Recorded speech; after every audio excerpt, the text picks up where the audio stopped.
Hello hi guys नमस्कार जय Jagannath welcome my YouTube channel आसतु बनाइबा आमे कदली मसला भजा बिना प्याज रसुण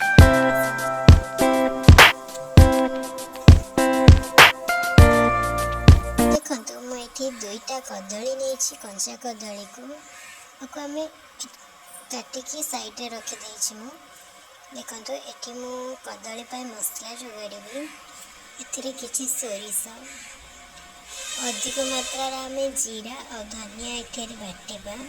सोरिष आम कम बाटिबा मुझे धनिया और जीरा को अधिका लेवल नहीं किसी अदा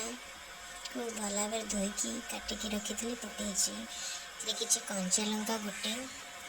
आपण हिसाब से कंचा लंका शुखला लंका पकाइबे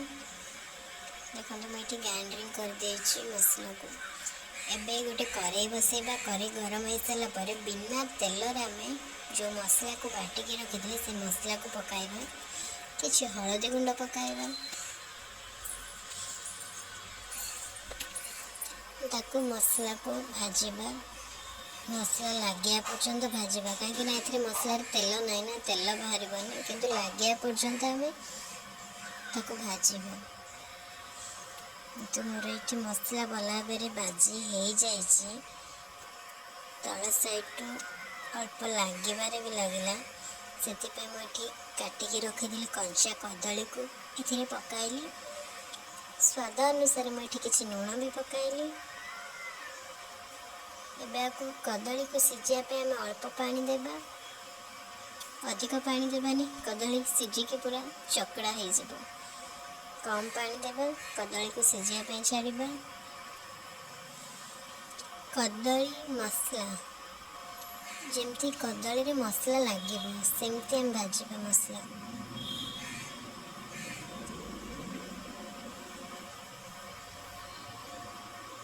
देखु ये कदली आ मसला मोर बराबर भाव में कदली रे लगिगला मुझे गरम मसला ऐड करी बिना प्याज रसुण मुझे गरम मसला नहीं देखो मुझे गरम मसला ऐड करदेली देखो मोर भल भाव में कदली सहित मसला मिक्स हो जाए देखो कदली भी ये भल भाव में सिझी भी जाए आसतु टावा बसाइबा टावाटा गरम हो सारे अल्प तेल पदेबा आपड़ चाहिए रिफाइन तेल नहीं पारे कि सोरिष तेल भी नहीं पारे मुझे रिफाइन तेल नहीं कदली को भल भाव में भाजीदेवा गोटे गोटे कर टावर में पकाउछि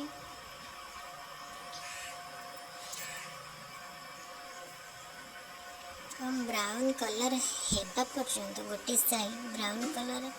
हेबा पर्यंत हम भाजबा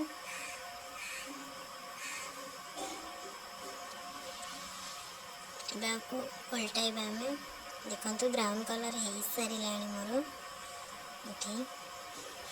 बहुत बढ़िया टेस्टी लगे खावाई भी मजा लगे गरम गरम कदली भजा को आपण परसी देवे बहुत टेस्टी और स्वादिया लगे देखो मोर ये हो कदली मसला भजा आपण उपवास करते ये बिना प्याज रसुण कदली मसला भजा आप खाईपर एंड जदि आप सब्सक्राइब करना प्लीज सब्सक्राइब कर दिंतु लाइक करंतु शेयर करंतु थैंक यू।